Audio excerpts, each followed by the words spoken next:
자, 집중 분석 시간입니다. 시장을 둘러싸고 있는 환경 자체가 우호적이질 않습니다. 안고 있는 이슈들이 상당히 많은데요. 지금 자리 위기일지 기회일지 자세한 분석해보도록 하겠습니다. 오늘 이 시간 리딩투자증권 유성만 수석연구원과 함께 꾸려가겠습니다. 연구원님 어서 오십시오. 안녕하세요. 안녕하세요. 자, 이틀 연속 좀 힘든 장이 좀 이어지고 있어요. 코스피 3,000에서 3,500까지 보시는 것 같은데 코스닥 쪽 어떤가요? 오늘 천선이 무너져서 방향성에 대한 질문이 좀 많은 것 같아요. 어떻게 연구원님 보고 계신가요? 그래서 일단 코스닥이 좀 이런 대외 악재 있지 않습니까? 이런 중국 헝다 리스크도 있고 거기다가 이제 미국의 부채 협상 한도 이런 거 있어서 일단 대외적 센티가 안 좋고 한데 천선이 무너졌는데요. 일단 방향성 같은 경우는 일단 이렇게 된 원인 중에 저는 개인적으로 이 아까 말씀드린 헝다나 미국 부채도 있지만 국내에서 이제 좀 신용에 대한 한도를 좀 재는 거 있지 않습니까? 이게 가장 일단 크다고 생각합니다. 예, 일단 이유가 뭐냐면은 기사 보셨겠지만 각 증권사들의 신용이나 대출 이런 거 신용 공여 한도를 10에서 20%포인트 줄일 수 있다. 이런 것도 있고 또 은행권에서도 이제 개인분들이 이제 신용 대출을 신규를 막거나 아니면 연장할 때 좀 일정 부분 상환해야 되는 좀 이런 좀 흔히 말하는 레버리지에 대해서 좀 규제가 된 거기 때문에 특히나 좀 코스닥 같은 경우는 코스피 대비해서 이게 좀 수급에 좀 더 변동성, 민감한 게 더 높기 때문에 이런 측면에서 제가 보기엔 좀 조정이 있었고 좀 천선 무너졌는데 그래서 앞으로 어떻게 될 거냐면 좀 추가적으로 좀 더 지수가 조정받을 가능성은 좀 있긴 있습니다. 반대 매매 성격이 좀 있다라는 거죠? 예, 그러니까 좀 특히나 이제 반대 매매가 혹시라도 나오게 되거나 아니면 반대 매매 근처에 나왔을 때 좀 리스크에 대한 선 대응 측면에서 아무래도 이제 똑같이 매도를 하더라도 좀 코스닥이 코스피 대비 좀 더 하락폭이 크거든요. 반대로 또 오를 땐 더 많이 오르지만요. 그렇기 때문에 좀 이런 수급 측면에서 좀 기술적 변동이 좀 더 추가적으로 있을 가능성은 있습니다. 그러면 수급적인 추이를 면밀하게 좀 지켜봐야 될 것 같습니다. 사실 최근에 좀 시장에서 우려를 했던 부분이 이달 들어서 기관이 딱 하루 사고 계속 코스닥 시장에는 팔자로 일관하고 있어서 지금 매수하는 게 맞나라는 이야기들이 꾸준히 나왔었거든요. 자, 오늘 포지션을 보고 개인의 입장에서는 어떠한 수급 포지션을 좀 취해야 됩니까? 살까요? 말까요? 그래서 오늘도 상당히 많은 문의를 받았는데 지금 좀 조정받았는데 흔히 말하는 저가 매수 기회로 사면 좋지 않겠느냐 해서 전 이렇게 대답했습니다. 그래서 관심 있게 보시는 섹터나 종목에 대해서 좀 그동안 보신 가격 대비 조금 많이 조정을 좀 받았으면 저가 매수 기회인 건 맞는데 단 매수를 하시더라도 과도한 레버리지 있지 않습니까? 신용은 좀 자제하거나 레버리지 쓰시더라도 몇 배 이런 게 아니라 한 50% 정도까지 그 정도 좀 어느 정도 혹시나 단기적 급락이 오더라도 충분히 버텨내실 수 있는 좀 본인이 한도 내에서요. 그럴 정도의 레버리지 정도만 사용하시지 그러면은 그러니까 이런 현금 매수 아니면 좀 과하지 않는 레버리지 정도로 해서 본인이 좀 보시고 앞으로 성장 가능성이 분명 있는데 주가가 좀 단기적으로 조정을 받았다 그런 종목에 대해서는 또 좋은 매수 기회라 생각합니다. 그러면 연구원님 보시기에 지금의 조정은 잠시 한 템포 쉬어가는 경향이 강한가요? 아니면은 그 안에 변동이 일어나면서 추세 전환의 갈림길이 될 수 있다고 저는 보시나요? 전자의 경우입니다. 아직 추세의 그건 아니고요. 분명 일단 아까 말씀드린 헝다나 미국 부채 한도 있지만 그래도 기본적으로 이제 다시 위드 코로나 되면서 경기도 좀 회복 국면에 있고 또 그러기 때문에 일단 제가 보기엔 좀 일시적인 쉬어가는 거라고 보고 있습니다. 그럼 일시적인 쉬어가기라고 한다면 주도주 성격까지 갖추면서 코스닥을 이끌었던 게 2차 전지주거든요. 맞습니다.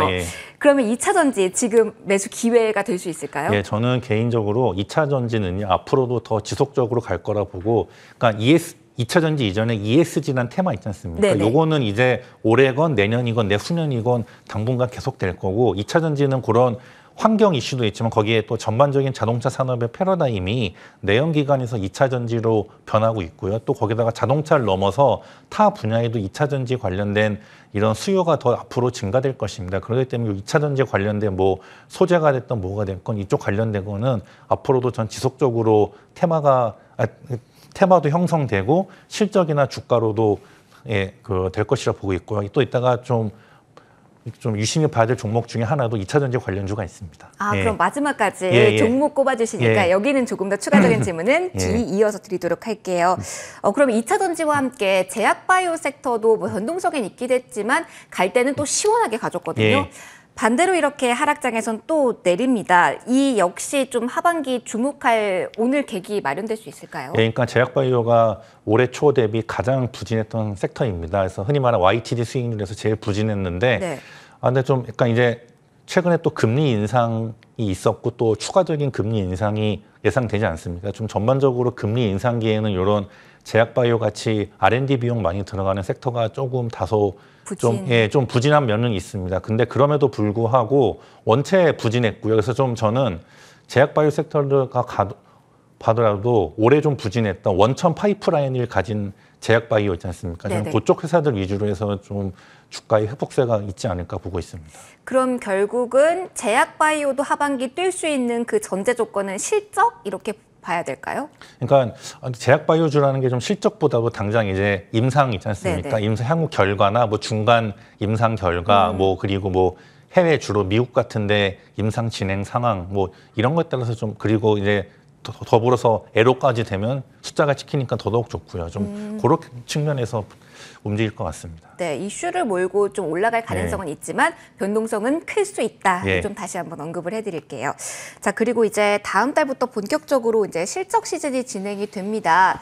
뭐 실적에 따라 또 울고 웃는 종목군이 있을 수밖에 없을 것 같은데 전반적인 지금 증권사에서 보는 분위기 자체는 어떤가요? 예, 3분기 실적은 그래도 전반적으로 뭐 딱히 특이사항은 없을 것 같고 전반적으로 양호할 것 같습니다. 일단 뭐 위드 코로나 분위기 되면서 기업들도 점점 이제 좀 투자도 늘리려 그러고 이제 좀 회복되는 분위기가 있기 때문에 물론 이제 업종별로 분명 차이는 있을 겁니다. 있다만 그래도 딱히 뭐 실적 쇼크에 대한 우려감은 예, 아직은 좀 없고서 실적에 있어서는 어느 정도 시장에서 예상하는 그 정도 측면 정도에서 무난하게 오차 범위를 벗어나지 않을 것으로 판단하고 있습니다. 그러면 결국은 이 실적 시즌의 향방을 가릴 것은 4분기에 대한 가이던스가 될까요? 그러니까 4분기 가이던스보다도 정확히 말하면 이제 벌써 9월 지났잖아요. 네네. 이제 10월인데 당연히 뭐 4분기 실적도 있지만 정확히는 이제는 좀 내년도 실적 전망이 있지 않습니까? 네. 그거랑 그리고 좀 이제 또 이제 12월 되면 흔히 연말 되면 배당 시즌 오잖아요. 그래서 좀 이제 특정 종목에 대해서는 지금 주가 대비 이제 시가 배당률에서 과연 이제 그 좀 배당 종목군들에 대해서도 좀 지금 사면 물론 주가 상승에 따른 그런 차익도 있지만 또 연말에 배당까지 좀 기대할 수 있는 좀 요런 것들을 좀 전반적으로 고려하지 않을까 생각하고 있습니다. 알겠습니다. 포인트도 잘 짚어주셨네요. 이제 마지막으로 많은 분들이 가장 기다리시는 예. 질문일 것 같아요. 자, 스몰캡 유망주 오늘 지금 조정 자리가 나왔을 예. 때 투자 기회로 활용해볼 만한 종목들 어떤 예. 게 있을까요? 일단 꽂아주시죠. 예, 첫 번째 종목은 화면에 나오는데 일단 첫 번째 종목은 덱스터입니다. 덱스터. 예, 여러분 추석 연휴 때 그 넷플릭스양 드라마 오징어 게임이 글로벌하게 엄청난 히트를 치지 않았습니까? 맞아요. 예, 그러면서 이제 제가 아까 여기 방송 대기하면서 밑에 자막에 이런 말 봤어요. 이제 넷플릭스에서 이제 한국 콘텐츠는 뭐 글로벌 대세다, 하나의 트렌드다. 그걸 봤습니다. 그래서 이제 넷플릭스에서도 오징어 게임이 글로벌 1등을 하면서 많은 국가에서요. 이제 한국 콘텐츠에 대한 향후 엄청나게 또 넷플릭스 비롯해서 앞으로 들어오는 뭐 디즈니 플러스, 아마존, 애플 TV, HBO 등등 엄청나게 구매를 할 텐데 이 덱스터가 원래 기본적으로 VFX 특수 기술을 하는 회사인데요. 앞으로 넷플릭스 관련돼서 공급되는 한국 드라마 관련된 특수 기술에 대한 거를 덱스터가 그 비중을 늘려나갈 것 같습니다. 아하, 예. 그렇다면 직접적으로 컨텐츠 제작 업체를 보는 것보다는 이 덱스터 같이 좀 외주로 계속 수요가 늘어날 수 있는 걸 보는 게 나은 그러니까 건가요? 물론 뭐 기본적으로 예를 들면 뭐 이번 오징어 게임 같이 그 컨텐츠를 만들어서 글로벌 OTT에 공급해서 흔히 말하는 대박이 나면 뭐 그게 최고긴 하지만 그것도 있지만 또 기본적으로 웬만하게 공급되는 그런 데에 이 특수 기술을 상당히 많이 공급하는 또 덱스터를 또 보시면은 제가 보기에는 또 덱스터 자체가 물론 기술력도 있지만 특히나 이제 그 넷플릭스 향이나 아니면 다른 OTT 향 해서 이제 공급되는 드라마의 특수 기술을 관련해서 덱스터양 수주가 늘어나면은 훨씬 실적도 좋고 모멘텀도 있지 않을까 보고 있습니다. 여러 가지 호재성 재료가 예. 있고 있네요. 자, 그리고 하나 더 보죠. 아까 2차 전지조 지금 접근할 만한 예. 종목 언급을 해주신다고 해서 저도 예. 기다리고 있는데 어떤 종목입니까? 예, 두 번째 종목은 나노 신소재입니다. 네. 예, 나노 신소재는 CNT 도전체인데요. 흔히 말하는 2차 전지할 때 실리콘 음극재라는 게 앞으로 이게 수요가 지금도 많고 앞으로도 늘어날 겁니다. 그래서 예를 들면 나노 신소재의 주요 공급처가 최근에 주가가 많이 상승한 대주전자재료인데요. 대주전자재료 같은 데도 캐파를 올해 대비 한 향후 5년 동안 무려 20배를 늘립니다. 즉, 20배가 늘어나는데 거기에 여기 나노 신소재가 거에 관련된 공급을 하고 있거든요. 그래서 대주전자재료향도 있지만 기타 주요 고객사들에게도 앞으로 이 고객사들이 실리콘 음극재에 들어가는 CNT 도전체에 대한 수요가 폭발적으로 증가한 거기 때문에 이 나노 신소재는 앞으로 매출 증가 및 또 그에 따른 실적 증가에 따른 주가 상승까지도 기대되는 상황입니다. 아직까지 지금 2차 전지조 호재성 재료를 다 받아들이지 않은 상태에 나온 조정이다. 이렇게 봐도 될까요? 맞습니다. 알겠습니다. 자, 거래량까지 실리면서 올라오고 있는 종목군 중에 하나 지금 매수 기회로 활용해 볼 만하다라고 언급을 해주셨습니다. 예. 지금까지 리딩투자증권 유성만 수석연구원과 함께했습니다. 인사드릴게요. 고맙습니다. 고맙습니다. 고맙습니다. 자, 1부 지금 끄트머리에 와 있습니다. 양대지수 여전히 하락이지만 낙폭 많이 줄였습니다. 코스피 3054선이고요. 코스닥도 1000선 오늘 복귀하면서 마무리될 수 있을지 마감까지 지켜보시면 좋겠습니다. 잠시 후 이어지는 2부에서는 한 걸음 더 들어가서 종목에 대한 이야기를 해드릴 거고요. 박재호의 익절의 기술 코너도 맨 마지막에 준비되어 있는데 여기에서 실전 매매 팁도 저희가 전달해 드리도록 하겠습니다. 잠시 후 2부에서 저희와 함께 더 풍성한 이야기 나눠보시면 좋겠습니다. 저는 잠시 쉬었다가 다시 돌아오겠습니다.